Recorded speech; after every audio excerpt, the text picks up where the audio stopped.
और लगातार इस वक्त की बड़ी खबर पर बने हुए हैं और इस वक्त की बड़ी खबर आपको बता दें, सूत्रों के मुताबिक ईडी के अधिकारी संजय राउत को पूछताछ के लिए अपने साथ ईडी दफ्तर ले जा सकते हैं। इस वक्त की बड़ी खबर आपको बता रहे हैं, 2 घंटे से ज्यादा का समय हो चुका है ईडी की टीम को संजय राउत के घर पर बने हुए और इस वक्त की ये एक बड़ी खबर निकल कर आ रही है सोर्सेज के हवाले से।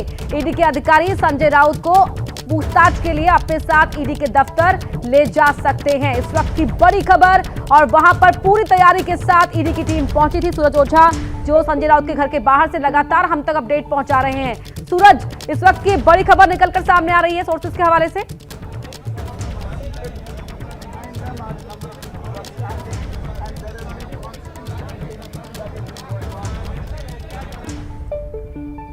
सूरज, संजय राउत को ईडी की टीम दफ्तर ले जा सकती है पूछताछ के लिए, इस बारे में क्या कह रहे हैं सोर्सेज?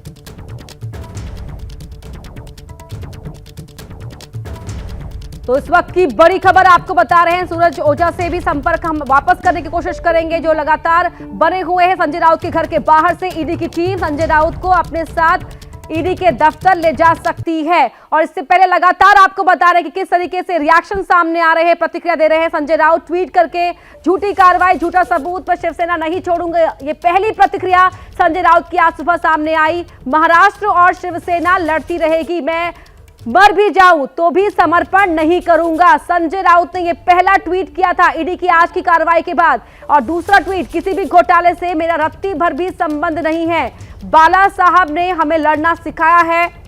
मैं बाला साहब की कसम लेकर बता रहा हूं कि किसी भी घोटाले से मेरा रत्ती भर संबंध नहीं है, बाला साहब ने हमें लड़ना सिखाया है, मैं शिवसेना के लिए लड़ता रहूंगा। तो लगातार ट्वीट के जरिए आरोपों का खंडन कर रहे हैं संजय राउत और साथ ये भी कह रहे हैं कि मर भी जाए तो भी समर्पण नहीं करूंगा। और इस वक्त की ये बड़ी खबर सामने आ रही है कि ईडी की टीम ईडी दफ्तर ले जा सकती है संजय राउत को अपने साथ पूछताछ के लिए। सूरज ओझा जुड़ गए हैं। सूरज, क्या जानकारी?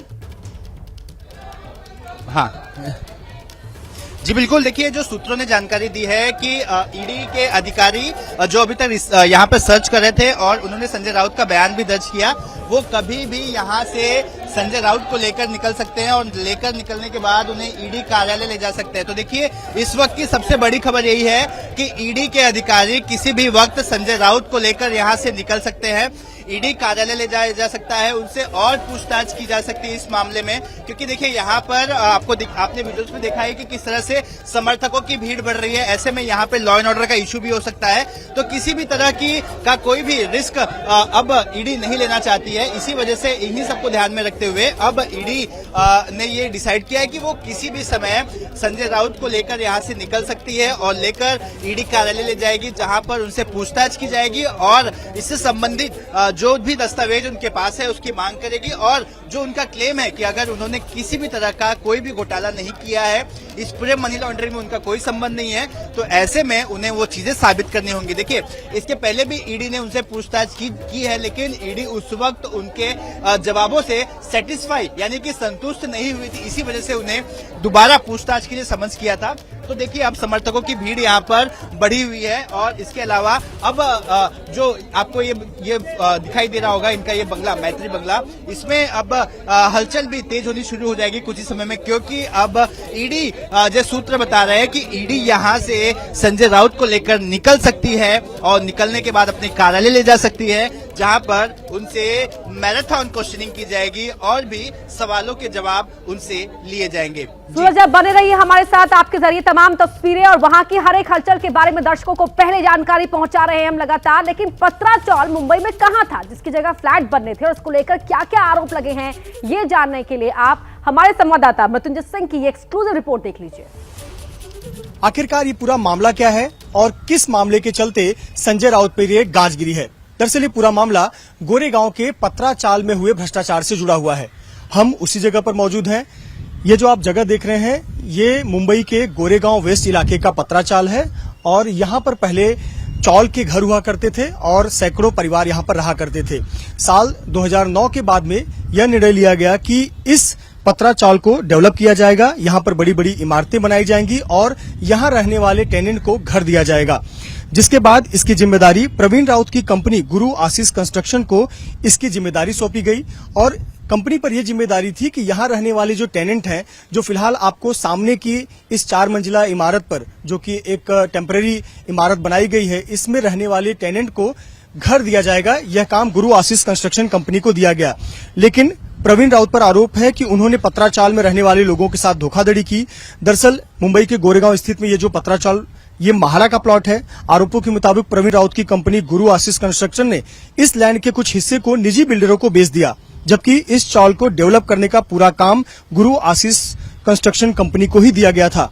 गुरु आशीष कंस्ट्रक्शन को पत्राचौल में 3000 फ्लैट बनाने थे, जिसमें से 672 फ्लैट यहाँ के टेनेंट को देने थे और बाकी के जो बचे हुए फ्लैट थे वो महारा और डेवलपर के बीच बांटे जाने थे।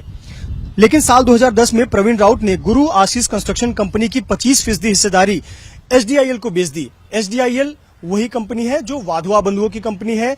एसडीआईएल ने ही जब साल 2018 में पीएमसी बैंक घोटाले में नाम सामने आया, उसके बाद ही ये पत्राचाल घोटाले का भी नाम सामने आया और तब ये जो पत्राचाल घोटाला है वो सुर्खियों में रहा। साल 2011, 12, 13 में यह जानकारी निकलकर सामने आई कि इस प्लॉट के, पत्राचाल प्लॉट के कई हिस्सों को दूसरे प्राइवेट बिल्डरों को भी बेच दिया गया। उनको यह जिम्मेदारी दी गई कि वो इस इलाके को रीडेवलप करें। साल 2020 में जब पीएमसी बैंक घोटाले की जांच की गई, तब गुरु आशीष कंपनी का नाम निकलकर सामने आया और उसमें हुए भ्रष्टाचार की बात भी सामने आई।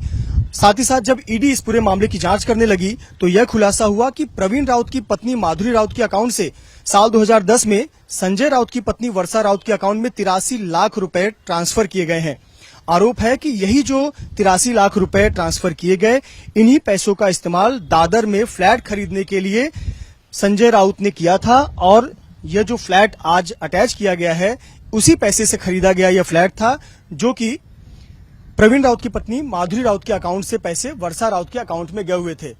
अगर बात करें पत्राचाल की, तो यह करीब 1034 करोड़ का घोटाला हुआ था, भ्रष्टाचार हुआ था और इसी मामले की जांच जब प्रवर्तन निदेशालय कर रही थी तो उसमें यह ट्रांजैक्शन निकलकर सामने आया, जिसके चलते यह स्पष्ट हुआ कि प्रवीण राउत की पत्नी के अकाउंट से संजय राउत की पत्नी के अकाउंट में पैसे ट्रांसफर हुए हैं और उस पैसे का इस्तेमाल प्रॉपर्टी खरीदने में किया गया है और इसीलिए प्रवर्तन निदेशालय ने संजय राउत की संपत्ति को जब्त किया है। जिन संपत्तियों को जब्त किया है उसकी कीमत 11 करोड़ 15 लाख से अधिक है। ये हैं शर्मा जी, जो रात का खाना और देश दुनिया की सुर्खियां दोनों लेते हैं सुमित अवस्थी के साथ। अब ये हैं इनके पड़ोसी बैनर्जी साहब। मिष्टी दोई खाते खाते पूरा बंगाल जान लेते हैं सुमन दे के साथ। इनकी तरह आप भी देखें अपने फेवरेट न्यूज एंकर को एक ही ऐप पर और डाउनलोड कीजिए एबीपी लाइव ऐप अपने स्मार्ट टीवी पर।